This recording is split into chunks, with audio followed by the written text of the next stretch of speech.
minasan, balik lagi bersama aku Nefertari Lily di sini dan selamat datang juga di channel Anime OP. Gimana nih kabar kalian semua? Semoga selalu diberikan kesehatan ya. Karena apapun yang kita miliki saat ini adalah hadiah terbaik yang kita dapatkan. Jadi jangan lupa untuk selalu bersyukur ya. Oke, balik lagi ke pembahasan One Piece ya guys. Nah, kali ini Mimin Lily mau ngebahas salah satu karakter yang kemungkinan besar memiliki peran penting di akhir cerita One Piece nantinya. Ya, siapa lagi kalau bukan sang ketua organisasi Revolutionary Army, yaitu Monkey D. Dragon. Oke deh, tapi sebelum masuk ke pembahasannya, jangan lupa untuk like video ini dulu ya guys, sebagai dukungan kalian semua untuk channel ini ke depannya. Dan tentunya biar aku tambah semangat lagi ngontennya. Nah, jika sudah, terima kasih banyak dan yuk tonton videonya sampai selesai ya. Let's go! Nah, pembahasan kali ini akan aku awali dari manga One Piece chapter 1115 kemarin ya guys. Dimana di chapter ini ada hal yang sangat menarik yang disampaikan oleh Dr. Vegapunk dalam isi pesan siarannya. Ya, menurut Dr. Vegapunk, pertempuran besar yang terjadi antara kerajaan kuno melawan 20 aliansi kerajaan yang bersatu sebenarnya disebabkan oleh dua ideologi yang berbeda. Namun Dr. Vegapunk belum bisa menyimpulkan pihak mana yang benar dan pihak mana yang salah. Tetapi yang jelas guys, apabila kita perhatikan lagi, sebenarnya konflik tentang ideologi ini pun kembali diangkat oleh organisasi Revolutionary Army untuk melawan pemerintah dunia saat ini.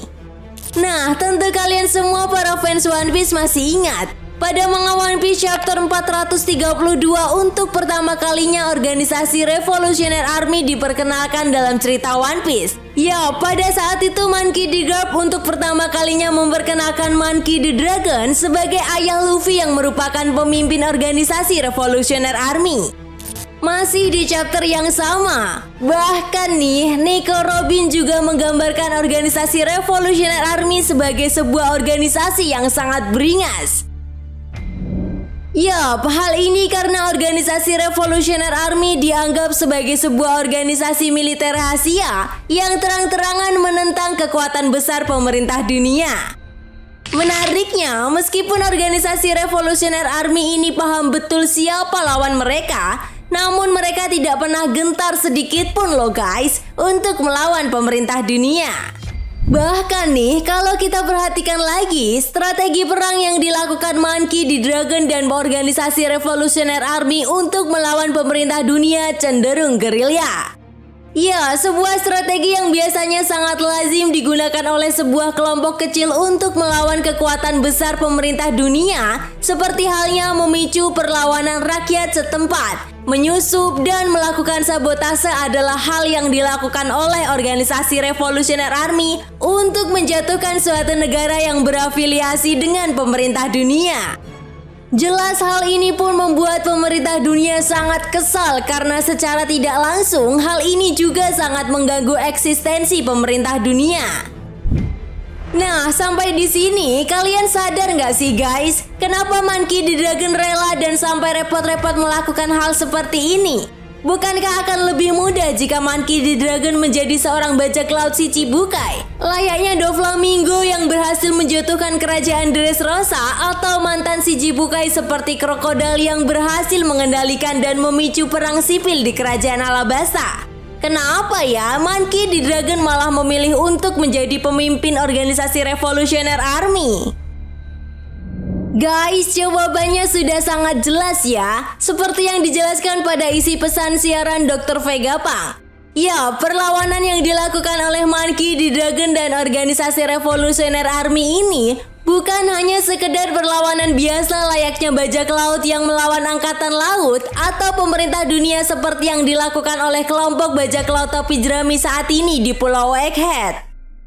Tetapi perlawanan yang dilakukan organisasi Revolutionary Army lebih dalam daripada itu. Yang dilakukan Monkey D. Dragon dan organisasi Revolutionary Army adalah menyebarkan sebuah paham atau ideologi yang sangat bertentangan dengan ideologi yang dianut oleh pemerintah dunia.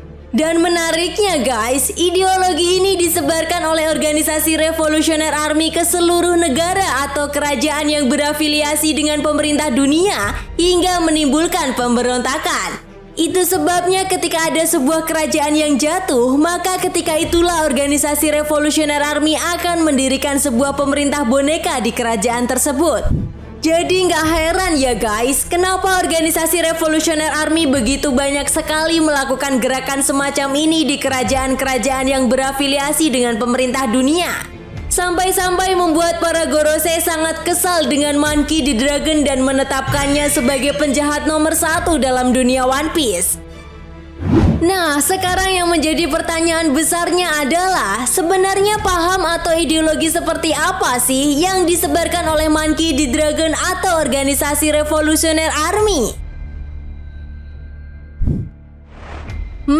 Sebenarnya Mimin Lily belum mengetahui pasti sih. Tetapi apabila kita analisa lagi guys, ada kemungkinan besar ideologi ini berhubungan dengan tulisan-tulisan kuno Poneglyph dan sejarah abad kekosongan seperti yang dijelaskan oleh Dr. Vegapunk dalam isi pesan siarannya. Perlu diingat ya guys, pada manga One Piece chapter 593, organisasi Revolutionary Army ini pernah menyebut Nico Robin sebagai Light of Revolution atau cahaya revolusi. Dimana apabila kita analisa lagi, kata tersebut kurang lebih memiliki makna atau arti sebuah harapan. Sebuah harapan yang mampu menghancurkan kedikdayaan dan hegemoni yang telah dibangun oleh pemerintah dunia. Guys, sampai di sini memang kita semua ngerasa ketidakhadiran Monkey D. Dragon di Ars Egghead kali ini seolah membuat kita semua gregetan dengan Papa Dragon ya. Cuma yang perlu kita garis bawahi adalah Dragon ini adalah orang yang sangat taktikan.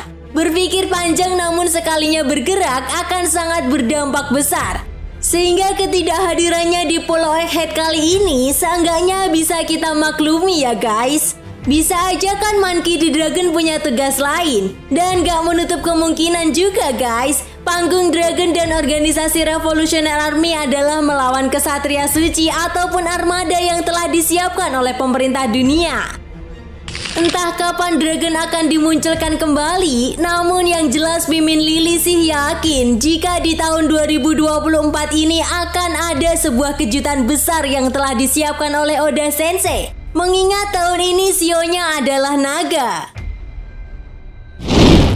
Oke, kayaknya cukup segini dulu ya guys pembahasan kita kali ini tentang peran penting Monkey D. Dragon dan organisasi Revolutionary Army di akhir cerita One Piece nantinya. Nah, jika kalian punya pendapat lain silahkan tulis pendapat kalian di kolom komentar ya. Dan sampai jumpa lagi di pembahasan berikutnya. Bye-bye.